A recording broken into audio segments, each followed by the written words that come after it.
Hello, everyone, and welcome back to another episode of the DJ Sessions Presents the Virtual Sessions.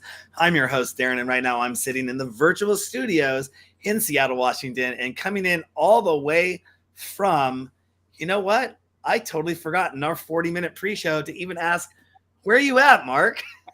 It's Marc Well, Marzen. Oh my gosh, now I got Martinez stuck in my head. It's Marc.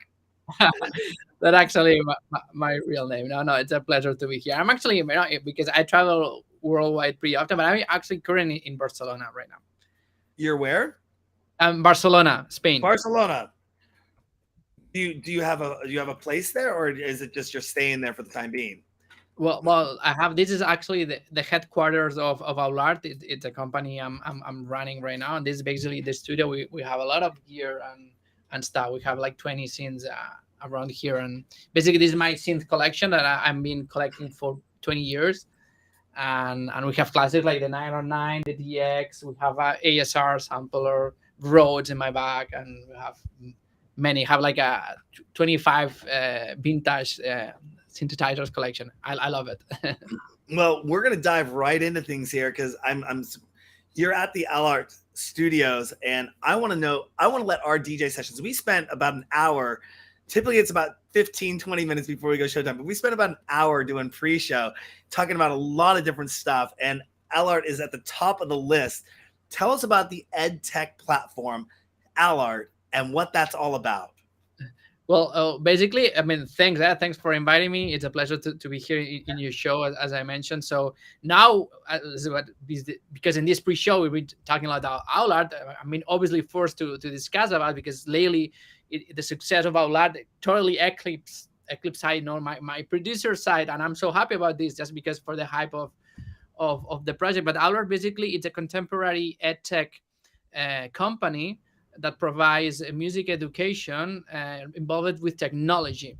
And but one of the things that we did really good is like we offer 4K quality, but it's like really high, top notch, video quality with producers that never been involved in professional music education. So we have I don't know, Skip Hop. We have Scott Storch first masterclass ever. We have Alchemist first masterclass ever. We have Rodriguez Jr. first masterclass ever. Paco Suna first masterclass ever. Chris Leving, Cal Craig, and Fisale Thiago, and so go on. Like the list is enormous. So what we did really good is I convinced the international artists to step into the educational sector to basically teach the producers or becoming producers. It doesn't matter if you're a beginner and you want to make music for the first time, up to be a long-term producer that you want new sources of inspiration or you want to have a path, no? And which what one of the things like professional music producer and DJ get stuck in time, it's to find new ways of inspiration. You create a great track, and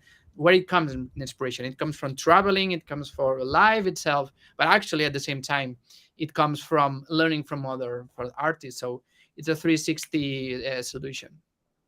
Absolutely. And I mean, what a lineup of creators and producers and people that you have there.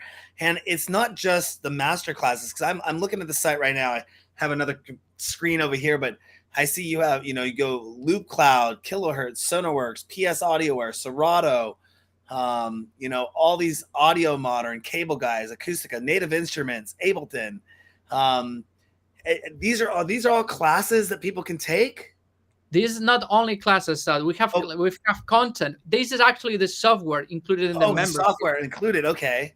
This is software when you register as a member actually we launched the membership like 2 weeks ago. This membership basically what offers is a 360 product, because once you get the membership, it's an annual membership between $19 to $28 maximum. But the Connect sessions, the Connect membership, what it brings you is like it brings you more than 600 chapters with these artists that we mentioned, some of these artists, and then it gives you actually perpetual licenses to those software. What it means, like if you want to step for the first time into the music production and you never create any beat, you have a live Ableton Live intro included in the membership, so you don't need to download illegally any stuff, or you don't need to spend extra money. You have a legal license forever.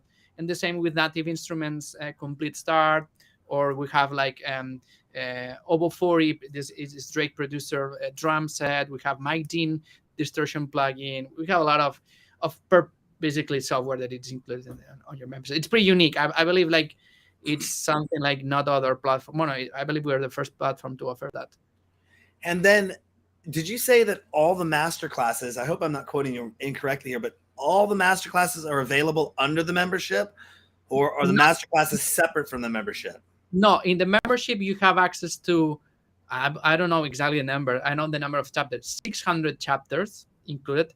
What is not included is we have like the premium latest masterclass that obviously, for obvious reasons, are the top-notch producers like Scott Storrs, that stuff that is not available not at the beginning. In the future, hopefully they would be available. But you have Chris Living, you have Rodriguez Jr., you have pretty much like so much. And but what we offer is like for the people who is in the membership, you get 50% discount on this new upcoming premium masterclass. Now, are these classes just in music production, or do you offer other classes, say contract negotiations, marketing, PR, how to approach a label? Do you offer anything of those kind of classes to help an up and coming producer kind of be a one all be all place to go to start managing their production career? Well, I actually we just released like 2 months ago one masterclass. It's called navigating the music business. Okay. And basically it's by Steve Lovell. It's a legendary manager and executive producer. He's been in the industry for 30 years. He's been Run DMC manager, Scott Storch, Bone Thugs and Harmony, Nipsey Hussle, 3 6 Mafia, and so on. Maria Carey, like so many. So basically, he even in his Instagram it's not something that happens really often. Like as a manager, he has 200,000 followers as a manager. So it's because he had a lot of credibility. He has pictures with Drake, with Kanye West, with everyone loves him. So he created this masterclass. It's called Navigating the music industry, and basically he speaks about artist management. He speaks about legal expert case studies, advising for next generation. And basically when we filmed this masterclass in Los Angeles, I immediately after shooting that masterclass I said that this is a must for every artist, DJ. It doesn't matter the genre. You can be making pop, salsa, or whatever. This is something that you need to know, because it's like the basics. Because why you want a manager? Why? What's the management? What's the loyalty? What's the neighborhood royalties? Like there's a lot of stuff. I wish I had known 20 years ago, and now, because I'm not, it's not too late. Never is too late, but it's pretty much I did some mistakes in my past, that because I didn't know that part of the business. Because he says the music industry is not the music business. There is the music industry. It's cool to make music. It's cool. That's fun. Involved with other artists. That's really cool. Social media, that stuff is really cool. But the music business is a different aspect. Totally, it's not fun. It's not creative. I mean, it's more about being. It's about being professional in the industry. Absolutely. I think that's the one thing. It's you can go to college. My dad said there's book smarts and there's street smarts. And, they don't teach street smarts in college. The only way you're going to get those street smarts is going out there and being on the street. And just because you know what's going on the street doesn't mean you're smart enough to talk with the business stuff. That's one of the reasons why I went to college back in the day. I worked in retail. I could talk my ear off and sell. But when it came to writing a paper, I didn't know what to do. So I went to college to learn how to write so I could present myself formally to people and be in the business side of the business and understand accounting and banking and economics and marketing and PR and all that fun stuff. So awesome there that you have that being added in, because I think that's a quintessential part for a lot of producers, the up and coming producers, to understand that there are two sides to the business. Exactly. Here's something I'd like to ask too. Producing stands kind of synonymous with spending countless hours behind the computer or in front of the gear producing and making music. Do you have anything that addresses the wellness issue to help help people keep a positive mental attitude, or a class on what to do, or how to stay healthy while doing this, rather than sitting in front of the computer for 12 to 14 hours a day, maybe putting on an extra few pounds here, a few pounds there, or any get up and extra. Is there anything like that built into your program as well? Not yet, but we had the right person, and we already discussed this. And the only difference is like this type of advice is for someone who is been already in the road for a long period. So for someone that our main target, we have international producers consuming our content, and even famous people that obviously I cannot tell the names, but they contact us, recently. But one name I can tell you is like a Coldplay producer, Rick Simpson. He just bought one of our masterclass, and he said, "I love it." And I said, "Okay, do you want to do a masterclass with us?" And we actually wanna record with him. He's a Grammy Award producer, but this type of advice is for people who's been in the road for a long time. So we want to do it. We have the person. We're already discussing with this, but we want to probably release a little bit later next year, probably. But it's Awesome. important. It's important, and it's not a joke. There is depression. There is a lot of addiction, but not only in any creative industry. It's happening everywhere, and it's a serious thing that I believe. Like, what happened? Like many legendary artists, commit suicide, and that stuff. Like, it's so sad.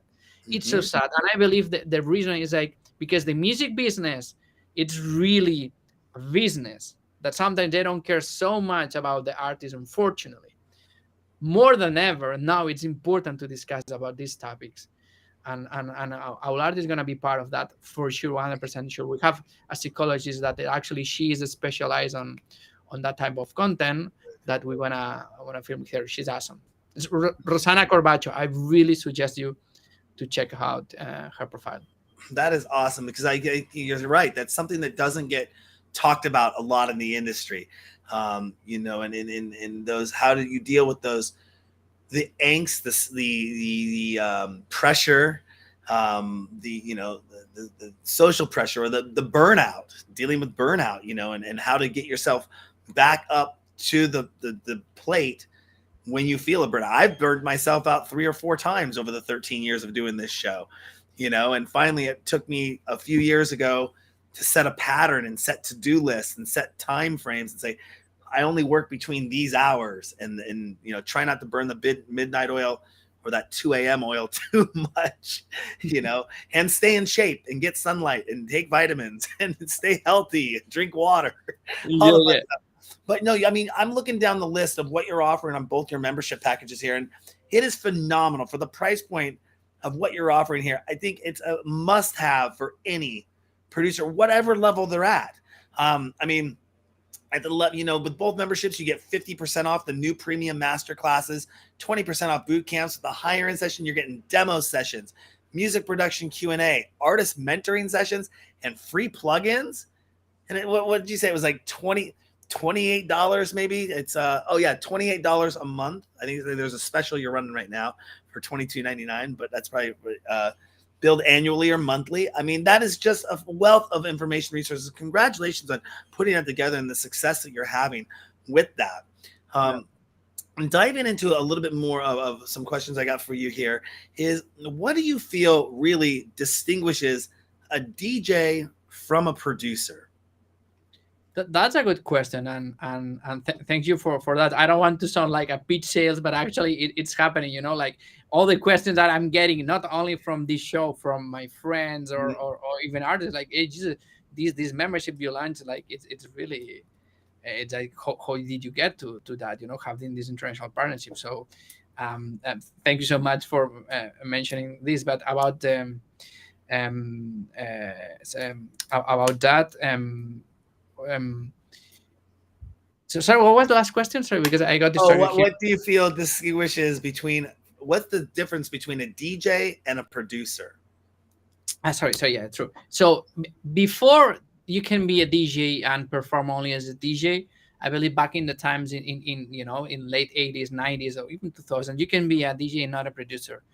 I believe now this change, but there is a lot of like coming back. But basically, to have a proper name and to be international DJ, you need to be a producer, just because the industry is demanding this. Now it's happening thanks to social media and that stuff. I see DJs who are before were not producer, and actually they're playing just because they use the social media as a tool. I don't say this is good or this is bad. I just say that this is, this is what it is. And I think it's a good opportunity for people who can have a really good argument on music, and they can have, something to show, innovation in music and stuff. The only bad side is when it's the type of DJs that they never been involved in music, and just because they have an account with thousands, hundreds, or even millions of followers, they suddenly decide to be a DJ just because it's a new way to income. And basically, the argument in music, or what they explaining in the DJ set, is pretty much a pre-recorded set. That's awful, because it's taking the place for someone who deserves to be there. At the end, this is a music business. In music business, it doesn't matter how talented you are, it's how many tickets you sell. So, this is the controversy of that. Yep. That is the truth. And you definitely, from what I can tell, is you feel that the line, excuse me, the line between DJing and producing has gotten smaller over the years. I mean, it's definitely, like you said, the industry did shift, and it's kind of almost a requirement now that you are producing or putting something out there. And we were talking a little bit pre-show about, even our roster is, we're looking at starting a label with the DJ sessions, just so our DJs can actually be signed. We can get them out there, partner with some other larger companies, and then start promoting and getting them on the lineup. Because you're right, and this is the hard fact that people don't sometimes understand. If you're not selling tickets, you probably aren't going to get booked. And the big one now is, like you said, the social media accounts. Somebody says, if you don't have 100,000 followers, why am I going to book you?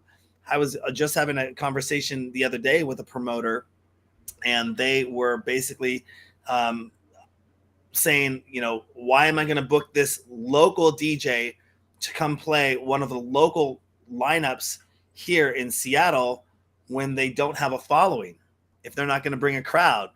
The owner of the nightclub will say, why did you book that DJ? They didn't bring anyone into the club. I'm not selling any drinks. We're not selling any tickets.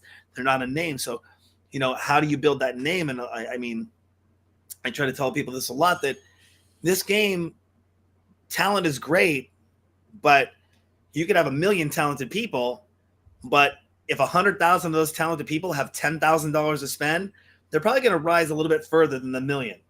And if 10,000 of those 100,000 have $150,000 to spend, and it's such, and goes up the ladder to where you're now getting, people that are maybe wealthy or have some money that can spend it, and they don't have to work for a living because they got it from somewhere, can kind of rise the ranks a little bit faster than somebody who may be beautifully talented. And that was one of the reasons why we started the DJ sessions, was to give everyone an open table experience.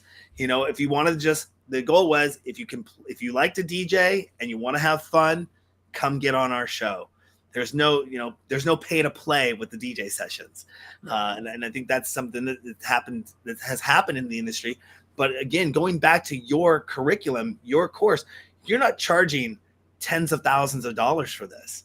I mean, this is something that's easily acceptable to, and you got your start at 15 years old, if I was reading your Wikipedia correct. Is that correct? Yeah. Actually, when I was 13 years old, I got my first synthesizer. 11, I don't know. I mean, I started really young. I'm now almost 40, so I'm in the game for quite a long time, doing completely everything involved with music, but different projects, like completely random projects sometimes. One of the things that I always wanted to do 20 years ago when I started this whole thing, so I can kind of relate to opening up the educational facility kind of platform of what you have, was to start a production school. And while I was in college, I was taking business courses, but was going to open up a training facility. And it was going to be an Apple certified training facility where you would come and learn pre-production, production, post-production, and then learn editing on Final Cut Pro. And then if you passed our course, you would then come on and be an intern and work on our broadcast television shows, because there was no YouTube at this time. I I mean, we had public access, we had broadcast television. So, uh-oh, did I freeze up there? Oh, A okay. little bit, but A now it's little not bit, your little fault. bit. Okay, but basically, I was always about the education and making it affordable and accessible to people to get an education and be able to play in the big time, play in the big leagues, which was broadcast television at that time, and give them a real world networking credit. They could say I was on a broadcast television show. So, again, with the advent of technology moving so fast that a person can take your classes and start their own label and start getting into sync agreements and start submitting and kind of making some revenue of this. That was kind of the premise of our school as well, is make it affordable. So if they actually went out and got a job, it's not going to break the bank. It's not going to be a $30,000 program. It was a 15. I think we priced it at that time was $1,500 for our 4-week program. And it was going to walk you out and then give you an internship and then get you a paid position working with us. Anyways, I can go off about all that fun stuff. No, that actually makes sense. It makes totally sense. And actually, I'm an audio engineer. I pay for my, for the college, and it is expensive. I pay like $20,000, for 3 years. And basically, what you can do, what we did with our art is democratize, because you have content in YouTube that it's fair and you can learn a lot, But the problem of YouTube, it's like you have access to content that sometimes is really good, but sometimes it's really bad. There is not a curation of the product. So you can learn bad stuff and ways to that it's more complex than actually it is. What I discovered, like shooting with international artists and basically providing their techniques and their skills, is that they make the thing so easy. And actually, what one of the things that our students say, like it's actually surprisingly easy, because they most of the artists said, how, I don't know, how Rodriguez Jr. or Cal Craig is producing music. Well, probably he has a secret plugin or a secret whatever. No, it's no secret. You can see how they work from 0 to 100, from A to Z. Like it's easy, and it's actually more easy than sometimes I saw in some YouTube tutorials, like some complex stuff. And obviously, for someone who has no budget, obviously you can use Spotify, YouTube to learn, But if you have just like $20 a month and you have super top notch quality, I believe this is really affordable. Absolutely. I mean, you're right. Anyone out there can make a YouTube video, or anyone can make a Fiverr account and say, I've trained you on this video, but what's the production value that comes along that's attached with that, and the consistency and the backbone. I mean, somebody might say, I'm going to teach Ableton on YouTube, but they're not going to have 85 other things. They're not going to have, a full course curriculum. And even then, if they're not monetizing it, how long are they going to be able to sustain that for, in the sense of things, and still be able to keep producing content, more and more and more content over and over again? And it's showing the formula because some of them, as I mentioned, 94% of the artists that we have in our art is the first time ever showing their studio and their techniques.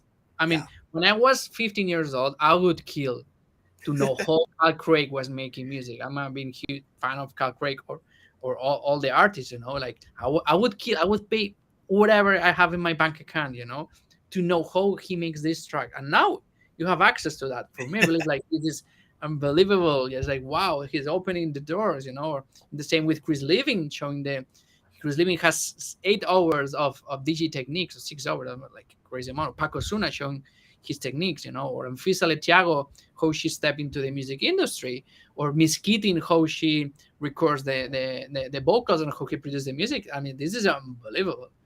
Mm-hmm. Absolutely. Here's a question for you. Do you think more DJs should learn music theory, or does it matter that much when it comes to playing dance music? I believe nowadays it doesn't matter that much, because you have so many technology tools that can help you to break these barriers. I believe nowadays, we just, I mean, it's not out yet, but we shoot a masterclass with Skyji, that actually is the first composer ever to compose an album using artificial intelligence. First time ever. It's on Spotify. It's crazy. See, I knew this was going to be coming here soon.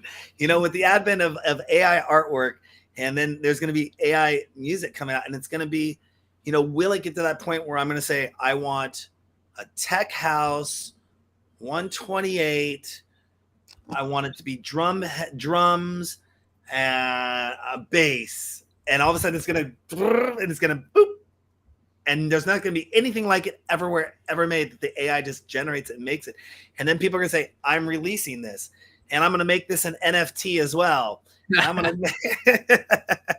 Well, that can be possible. I mean, in term, I mean, I believe in visual arts, it's more easy that they went farther. In music, we're still like Yeah, a long journey to go. But actually, in this masterclass, he shows some of the techniques he's using and some unreleased tools that aren't released yet, but they're releasing next year. And it's amazing. It's really amazing. And actually, it's not they're gonna replace the artists. They are here to help us to make better music and make it faster. The same way that back in in when the mellotron appeared, for the first time in the 60s, what happens is like the musicians panic because okay, you can sample strings, so they're not gonna hire us anymore. And then and it was a big drama. It's not like that. They're here to help. And strings and orchestra are gonna always gonna be there. They're not gonna be replaced by a sampler. So exactly, exactly. You work with both sides of the fence with Alart, and you have hip hop people and you have electronic music people. Hip hop has had turntablism culture for many years.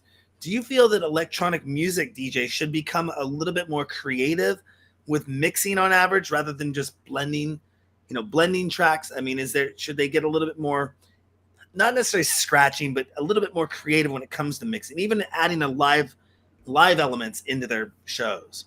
well, I believe this nowadays with the evolve of technology, you have tools. You have like samplers that you can synchronize in real time with the CDJs or with Ableton Link, and pretty much I believe like you can be a classic DJ, even no effects, and it's completely good.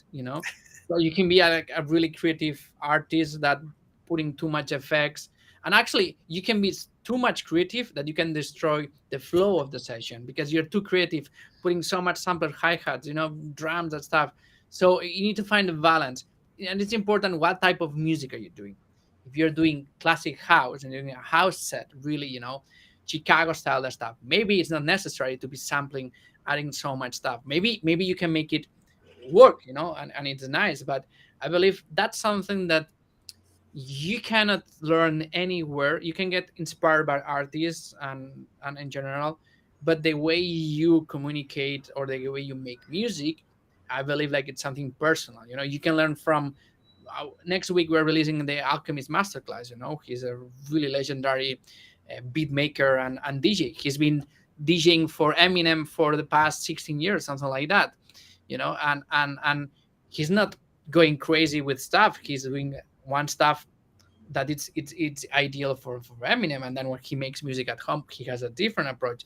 But it's no need to over complex stuff. So I believe um, the most important thing is to know the tools, all the tools available. Learn as much as you can, and then choose the right tools. Don't just choose one tool because you don't know how to use the others.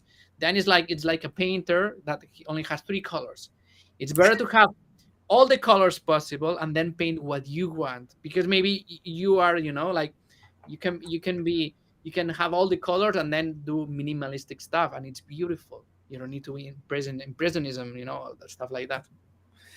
If you could go, knowing what you know now, if you could go back 25 years in music history or forward 50 years in music future, which one would you pick and why?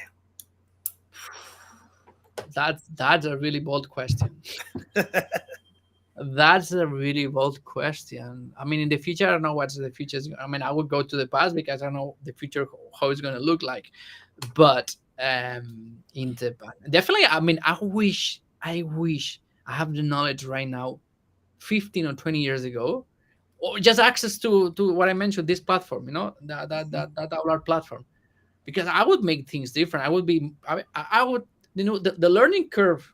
Sometimes it's hard, It's like what happened in it is like the producers get so frustrated because when you step into the DJ culture, or you have now the sync button. So it means, okay, I don't need to learn to how before, you have two decks and you need to sync and a lot of practice. Nowadays you have the sync button. Okay, that makes stuff easy. Okay. But when you step into the music production, it's not that easy. You need to know mixing, arrangement, a little bit of mastering, and that's more complex. It requires more skills.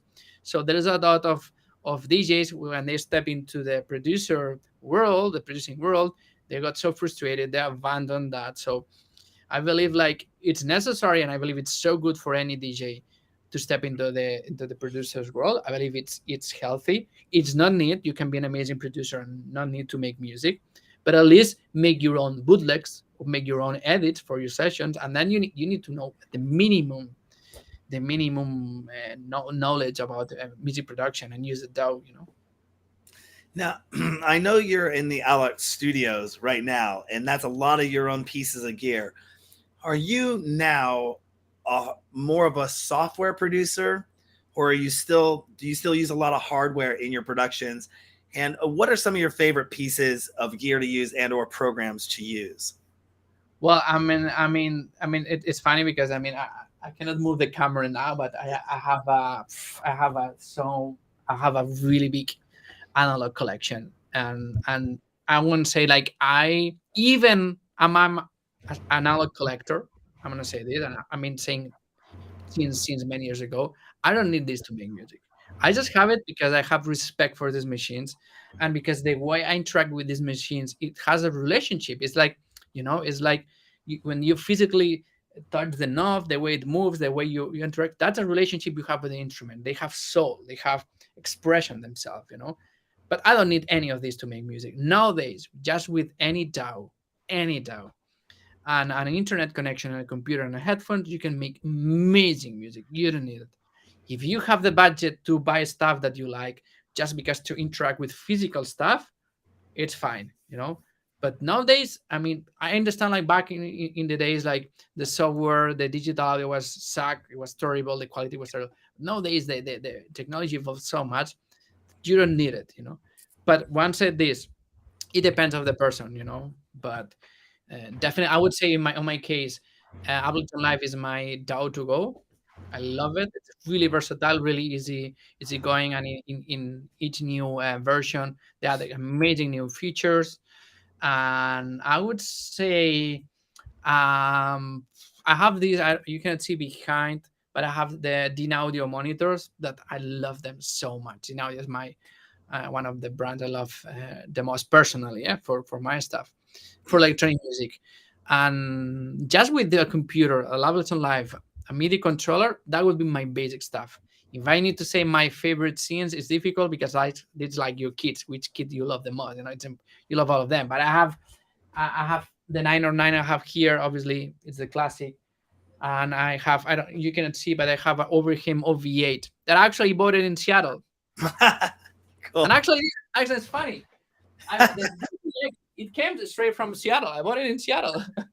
Oh wow. Yeah, I brought it all the way from Seattle to Barcelona. I always love it when a guest on the show kind of answers a question before I'm going to ask it or go. You don't get the answer. You don't get the questions before the interview. But I was just going to ask you if you could advise upcoming producers on monitor speakers, which ones would you recommend? And you were just talking about the monitor speakers you had in your studio, but which one would you recommend for up and coming producers? But one of the things like I'm really good is designing studios. Actually, I design an amazing studio here in W Hotel. Like you can check it, double Hotel Barcelona, the studio. And I'm really good at this because I study audio engineering, and I'm being like a maniac of music production gear. And during the years, I believe I evolved like a really proper way to answer these questions. So now I'm really confident about this question. So I would say, first of all, it's the acoustics of the place. What it means, you can have the best monitors in the market that if your acoustics is bad, they're gonna sound bad. So I would say manage your budget. I don't know. You have $1,000 on the budget for monitor or sound. I would say, okay, spend 600 euros in the monitor, 400 euros in acoustic treatment. but something like that, 60-40, 50-50 if you want, but 60-40 could be a place to go. And then depending if you want to make electronic music, if you want to make electronic music, I like Dynaudio or Genelec are really good, and obviously Focal, people love it. I mean, I'm just so used to this Dynaudio that I like this, but maybe if I change it for Focal, it would be amazing. Same for Genelec. But I believe for if it's electronic music, I would say Dynaudio are my favorite ones. KRK are really good for beat makers, that stuff, because they have a really low end. Really, the low end is big. And I would say for indie experimental, that stuff, Focal are really good. And Genelec, pretty much, it's for post production and as well for high end define. What happens if you have too much high end for a long time? And maybe your ears are a little bit, like they get tired of that stuff. What I like from the audio is like it's like round sound in the high ends. But for example, but to mix pop and rock, I don't like them. And what brand of headphones do you trust? And is there a specific model you really like? That's I mean, I've been using the Sennheiser HD 25 for ages. Yeah. It's I like love those. I love those. I'll be in a nightclub next to the DJ booth doing video production, and everything's just drowned. They're not even noise cancellation. Those are the HD 25s are phenomenal. I'm surprised. Yeah, those are awesome. I'm sorry, I didn't mean to interrupt you, but yeah. Yeah. I mean, but if you're in the studio, so if you're in the studio, depends of what type of studio you have. So, for example, you can have like the open headphones. So there is this Bayer Dynamic DT 880, if I'm not wrong, or 770. I don't know exactly, or the 990. One of those one of those models are open. These open headphones, what it brings is more naturality. Your ear is kind of fresh. You don't have these close up headphones. These are really good, really natural sound. The problem of this is you have an environment like it's noisy. If you are in the train making music or in an airplane, it doesn't work this because you're gonna hear all the noise. But you can be playing those headphones for a long time and you're gonna feel less fatty. And then if you need close up, obviously HD 25, the Bayer Dynamic 770, 880, they are really really good ones. And I'm curious, and after talking about gear in the studio, hardware, software production, monitor speakers, headphones, I want to know. I saw a video just a few moments ago. Well, actually, about 45 minutes ago, that you showed me on YouTube, and I want to know what gear you brought when you did the Zero Gravity Band project. Tell us about what that is all about. And did you bring anything that's in the studio with you there into that project? And first, tell us what it's all about, and then if you did, what you brought with you to be part of that project. Yeah, so I want to make the long story short. Like the Zero Gravity project is a project like involves how the creative process will how the creative process will be in the future when humans are exposed to long periods of time in zero gravity. Basically, it's this. A normal piano doesn't work with gravity. You need gravity to work. If when you bring the best piano in the world into the space, it doesn't work because you need gravity. The techniques you use to play the piano is gravity, and so many instruments are designed with gravity. So basically, actually, I was composing music in zero gravity in France, where the astronaut, the European agency, trains the astronaut. And actually, I was flying with three astronauts, and basically, I was composing music from scratch. I didn't want to play songs that were composed in Earth because then you're using the inspiration from Earth. So I was floating there and composing what it comes to my mind. And I took MIDI keyboard from Cork, and I have it upstairs. I don't have it here. And I took and then two MIDI controllers, wireless MIDI controllers. So I was composing and modifying the scenes that they were running through Ableton Live in a computer that was in one side of the flight. And then I was using an Ovation circuit. I was like improvising that stuff, and I was so funny. There's a moment like instead of turning the knob, I was just holding the knob and I was moving the entire gear. Just experiment how is to control. Upside down. The world is upside down. How is like instead of turning the knob, you turn the entire. So I was just holding the innovation circuit, and he was spinning around. and I was experimenting, but the music was really experimental music, I would say. I believe in the future, just because when you dance salsa, or even techno, whatever, you use the gravity to dance. Imagine dance techno without gravity. How it would be? I mean, you're floating there, you move your head. Yeah, exactly. So I believe in the future, the sound would be more like, I would say, ambient, or the Yeah, rhythms would be different. It could be more complex. yeah, absolutely. I could see that. And speaking of new and different experiences, have you done or are you looking to do anything, or are you interested in what it's going to be like with that keyword metaverse, and what music's going to be like in the metaverse? I think I cannot give a proper answer about that. Basically, because I didn't have the time yet to fully think about what the metaverse means for a human being. And actually, I'm gonna do. I have a really good friend, Albert Barquet, that actually he just released a game on for Game Boy, for Nintendo Game Boy. So nowadays he decided to release a game, and it's called Slowing Fading into Data. If anyone loves video games, please go and check it out on Google. It's Loading Fading into Data, and basically the story, it's a game about a human being turning into data, becoming data, and he disappears as a human being. So when I think in metaverse, I always think about this concept about Albert, because it's basically that much. You disappear as a human being and you interact being a digital avatar.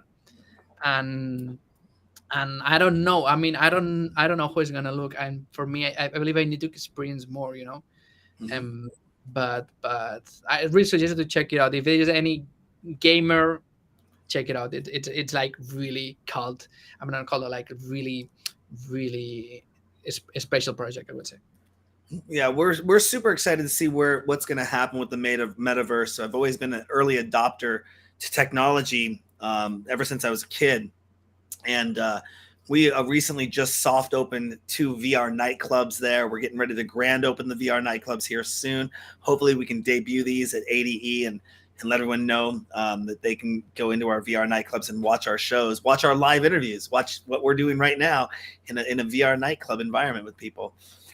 Speaking of technology and distribution, though, going to this side of things, do you expect Beatport to have another serious competitor in the next few years, or do you feel they're going to be able to maintain a monopoly on the industry?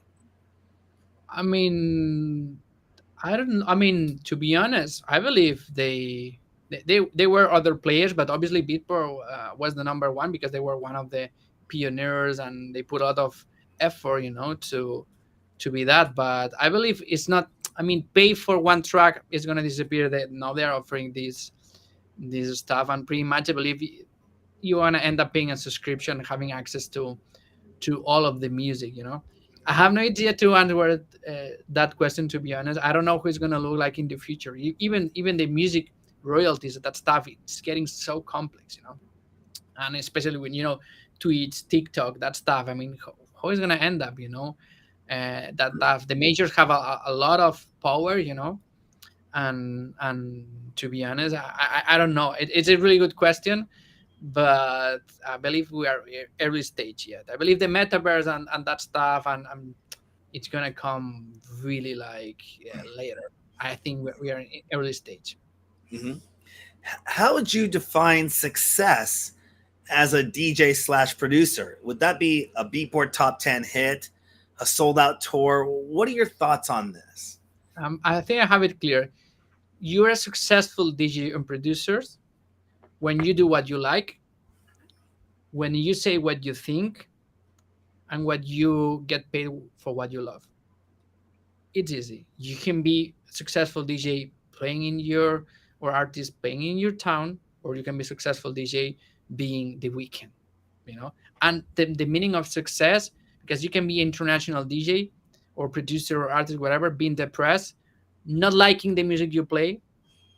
You cannot say what you want to say, and maybe you get paid for that, but you need to have the three of those. And even if you're successful or not, I believe you need to have these three. If you have balanced these three, then you're a successful artist for sure.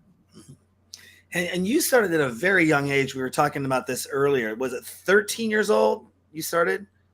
Or Well, the 15? first time I got connected, I was 9 years old, and my dad had an Atari 1040 ST, 2 megabytes of RAM memory, 2 megabytes, and actually I got Cubase, and I got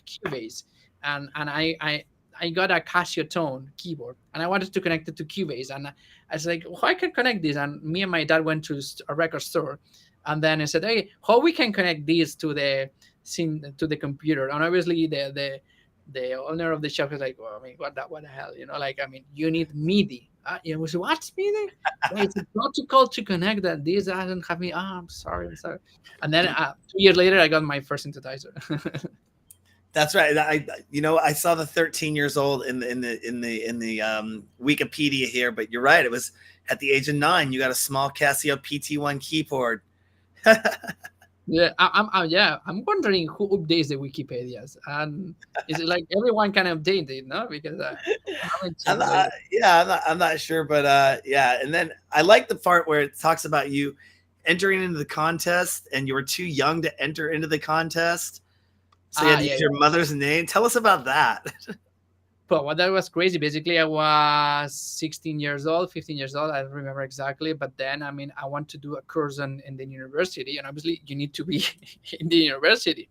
But I knew the teacher, and the teacher knew me, and I was like a weirdo in the music school.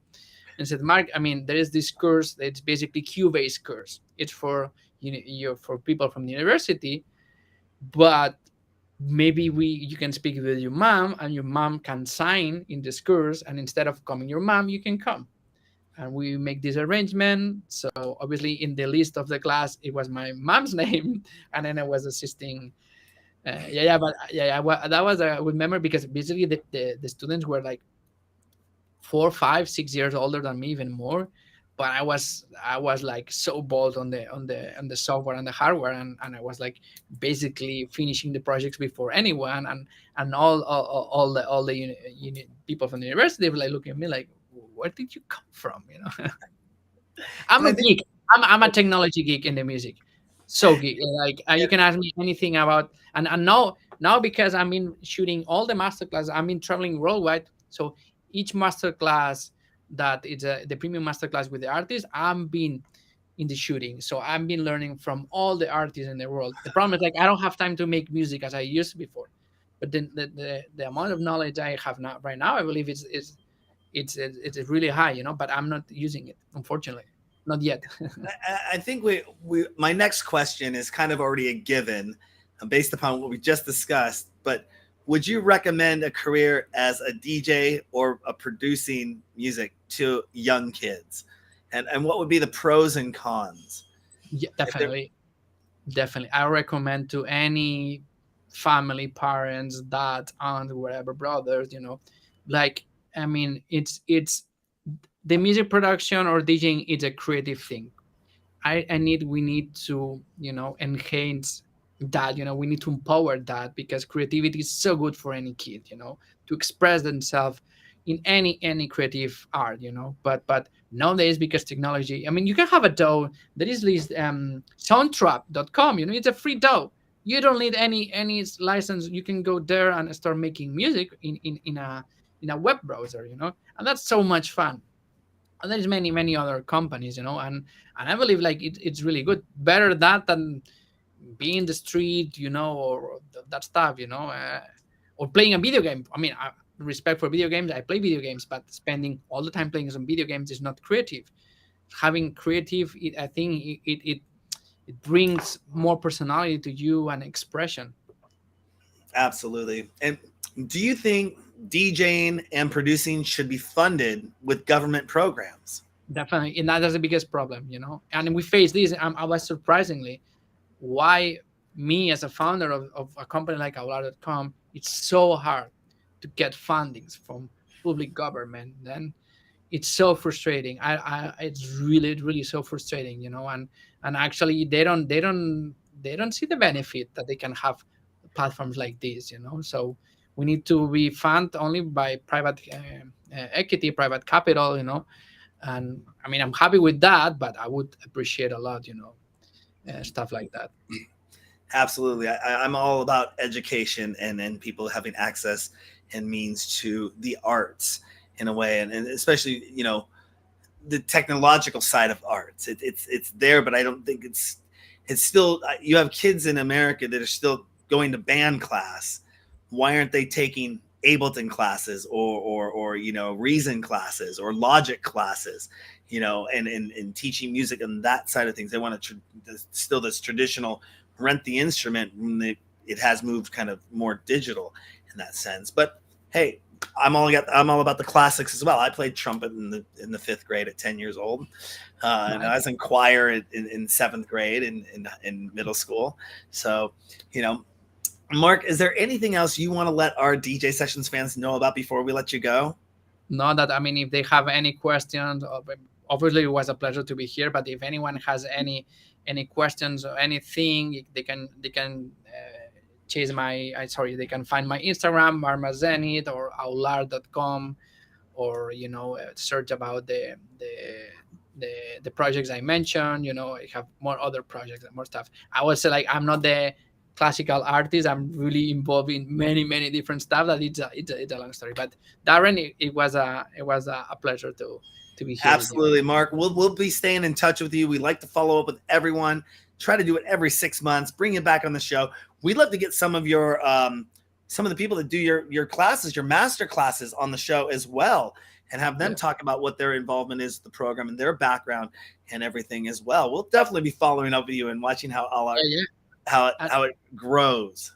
And sorry, I forgot to mention that there is free classes. We have one Pick and Dan masterclass for free in the platform. We have one masterclass by me. Then we have a radio from Ibiza Global Radio. It's a really famous radio.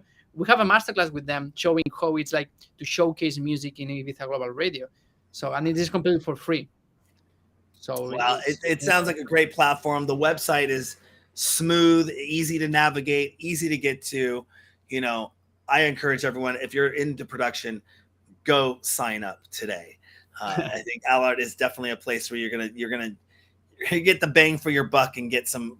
Like I said, I'm seeing Scott Storch, the Alchemist, Matador, Steve Label, Lobel. Sorry, I'm looking at another monitor over here. I got a big bright light shining in my eye.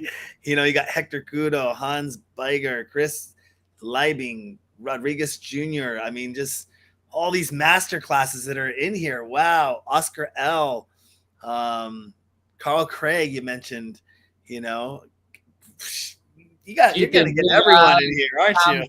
Danny Avila, Jamie Liddell, Henry. You got Robert Babish. I love Robert. He's cool. I've had him on the show before. So yeah, awesome stuff. All right. One more time on that website. I'm going to cue it back up here for our guests. What's the website again? Allart.com. Yeah. AULART.com. Marc, thank you for coming on the show. It was a pleasure having you. We'll be talking with you soon.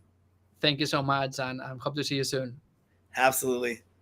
And don't forget, on that note, you can go to our website, thedjsessions.com. Find us on Twitch, Twitter, Instagram, TikTok, Meta. Find us in the multiverse at Altspace. Our VR nightclubs are there. You can also find us on Roku, Amazon Fire, Google Play, and soon to be Apple TV. And we also have our mobile app, version 1.0, where you can take us on the go and watch all our shows on the fly from anywhere around the world.